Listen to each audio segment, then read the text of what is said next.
Ponte. Pessoal, e a gente vai seguindo aqui com um programa bom para todos, mas antes de eu chamar o nosso próximo convidado, eu quero dar um recadinho para vocês. No sábado, né, dia 1º de maio, Dia do Trabalhador, a TVT transmite a live 1º de maio pela Vida e Vacinas para Todos. Promovidas pelas centrais sindicais, a live reúne Chico Buarque, Osmar Prado, Elza Soares, Tereza Cristina, entre outros artistas. Além de lideranças das centrais sindicais, é a partir das 2 horas da tarde, a TVT então transmite essa live do trabalhador, um evento virtual. Você também pode acompanhar essa programação no canal do YouTube do Bom para Todos, tudo bem? E a gente segue aqui com o programa, né? Vamos agora chamar o nosso próximo entrevistado. Eu sei que ele é muito especial e querido aqui no programa, o Lejane Mirhan, que ele vai nos ajudar aqui, vai falar com a gente sobre a geopolítica mundial. Tudo bem, professor? Você já está por aqui? Já estou por aqui. Tudo bem aí, companheira nova no pedaço, na AMA? Mas nós acho que já fizemos algum programa junto aí. Sim, nós fizemos uma vez. Eu fiquei por aqui no começo do ano e aí eu tive a honra aqui de um dia bater um papo com você por aqui. Isso. Obrigado. Ótimo.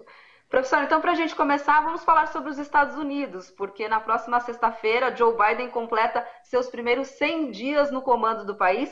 Qual que é a sua avaliação sobre o atual governo estadunidense, professor? Esse assunto dos 100 dias, todos os governos do mundo inteiro, a imprensa agora, ela sempre pega como é que foram os primeiros 100 dias. Tanto que quando a pessoa toma posse, a expectativa é quais são as primeiras medidas para os 100 dias. Então já virou praxe na imprensa mundial uma atenção especial quando se completa 100 dias de governo. E no caso do Biden, isso vai acontecer agora sexta-feira, dia 30. Ele tomou posse 20 de janeiro, então darão daqui a 2 dias exatamente 100 dias. Né? O que eu tenho, essas pastas que vocês estão vendo aí, que ele está assinando, ele assinou uma média de 10 ordens executivas, que era equivalente ao nosso antigo decreto-lei, na época do regime militar. Tem uma força muito grande estas ordens executivas lá, né? E o que foram essas primeiras ordens executivas? Ele assinou dezenas e dezenas. Todos os dias ele assinava uma pilha grande. O que é isso? São medidas internas nos Estados Unidos, mas essencialmente para desmontar todas as maldades que o Donald Trump fez durante 4 anos com o povo dos Estados Unidos. Né? Mas não só. Ele também está tomando medidas, né, para alguns analistas que conhecem mais a política econômica dos Estados Unidos, que não é o meu caso, eu sou um sociólogo, mas tenho que, por força, né, da minha profissão, também tenho que estudar a economia. Né? Vários autores já estão aventando a possibilidade que, do ponto de vista econômico, ele venha a ser o mais keynesiano dos presidentes desde Roosevelt, em 1932. Roosevelt foi o primeiro presidente keynesiano até a medula. Né? O que é o keynesianismo na essência? Né? John Maynard Keynes é um economista inglês que se opõe à chamada ortodoxia e ele também se opõe a laissez-faire, laissez-passer, que é aquela coisa, não, deixa as coisas acontecerem, o mercado é que determina tudo, o Estado tem que ser o mínimo possível. O Keynes não.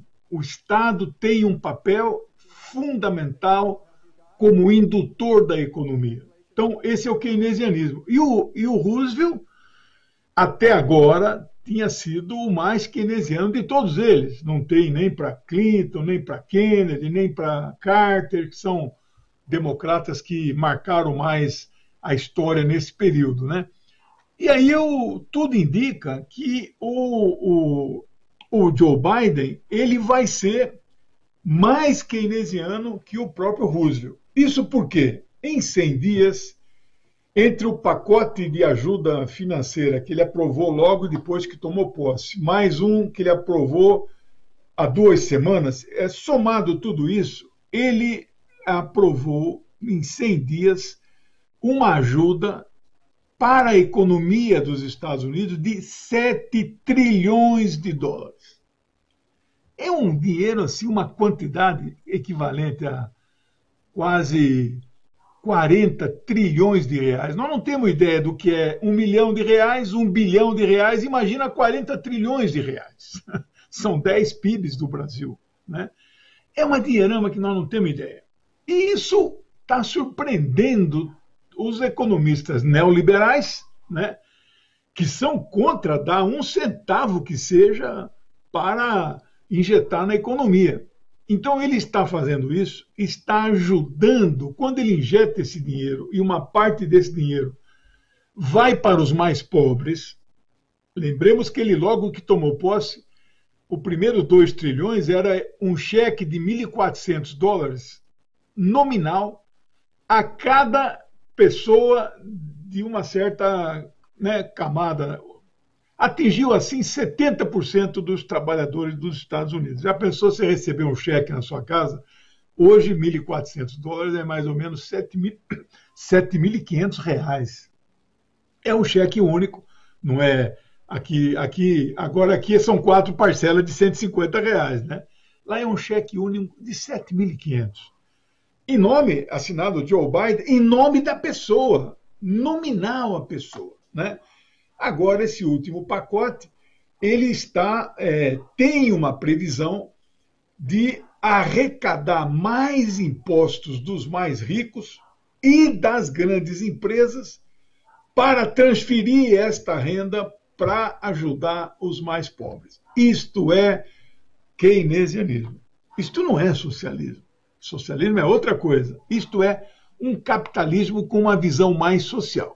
Bom, eu não quero me deter muito nisso, porque nós temos que falar um resumo do que ele fez em outros aspectos internos, mas o nosso forte, o meu forte, vamos dizer assim, é a política externa.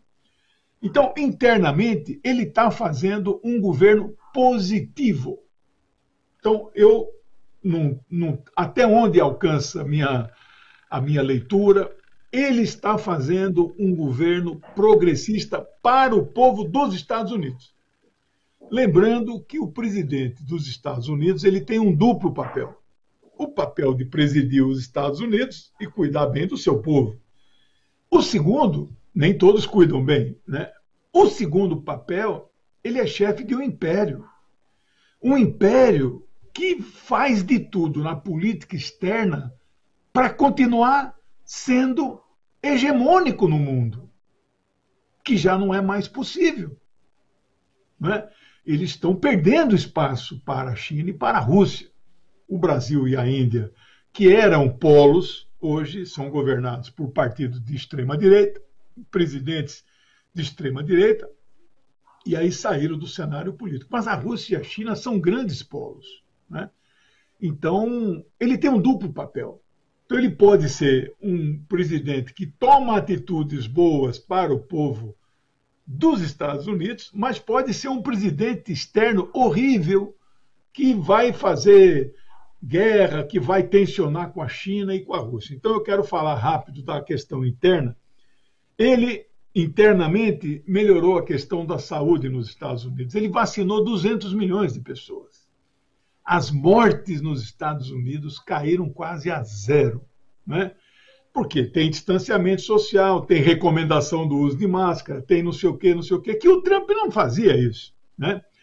O índice de contaminação também diário, ele já também despencou. Então, no ponto de vista da saúde, ele está cumprindo o que ele disse, né? Nos primeiros 100 dias eu quero vacinar metade da população dos Estados Unidos. Aumentou o imposto, vai tirar mais dos ricos. Vai tentar legalizar, não é fácil. 10 milhões de clandestinos nos Estados Unidos. Eles agora não chamam mais de estrangeiros, eles chamam de não cidadãos. Olha como muda a concepção. Nós temos que dar cidadania para essas pessoas. E é a meta dele regularizar 10 milhões. Ele também colocou a pauta ambiental na ordem do dia internamente e externamente, já vamos ver isso, né?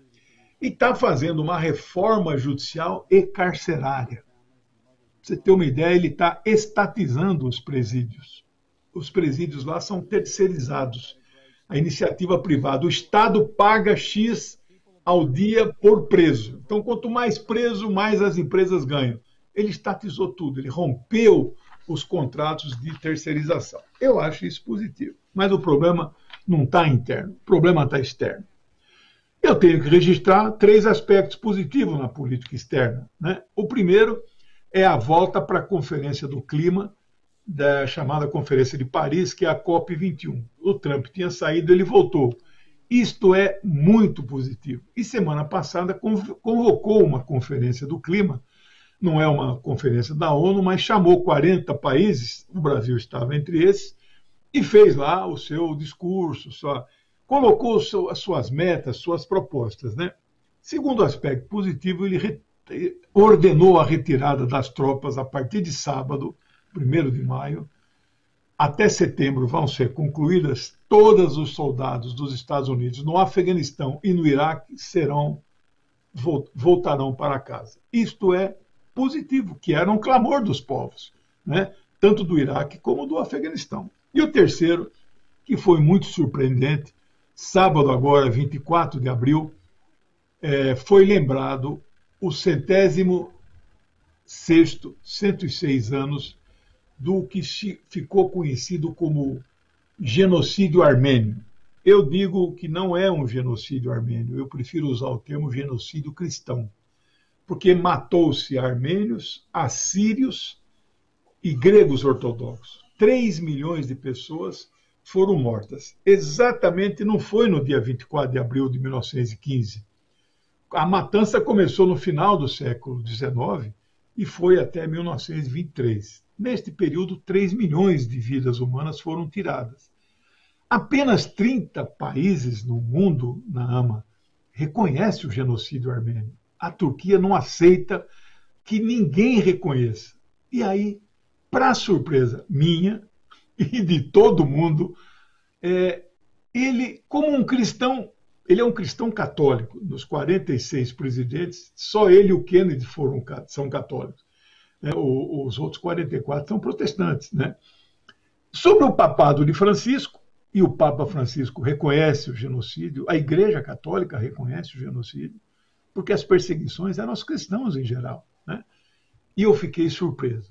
Só 30 países reconhecem o genocídio, agora os Estados Unidos. Então, são 3 aspectos que eu quero registrar como positivo. No entanto, tem 3 pendências: Cuba, Irã e Palestina.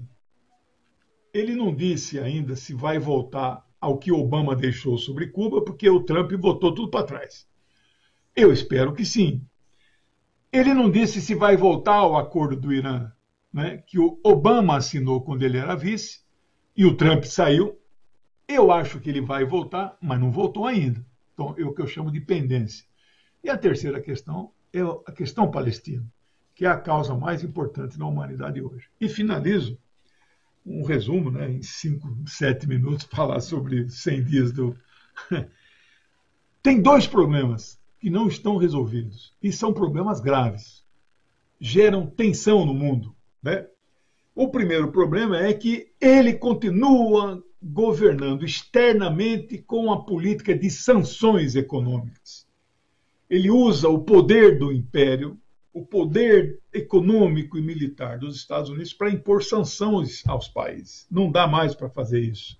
Não só porque elas não funcionam, né, como também elas são ilegais, porque são sanções unilaterais, não são aprovadas nos fóruns da ONU, não têm o respaldo do direito internacional.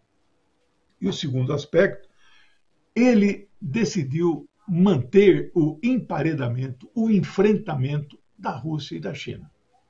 O que será que é o objetivo dele? É voltar ao mundo unipolar, onde a Rússia e a China não tinham nenhum papel? Será que é esse o objetivo?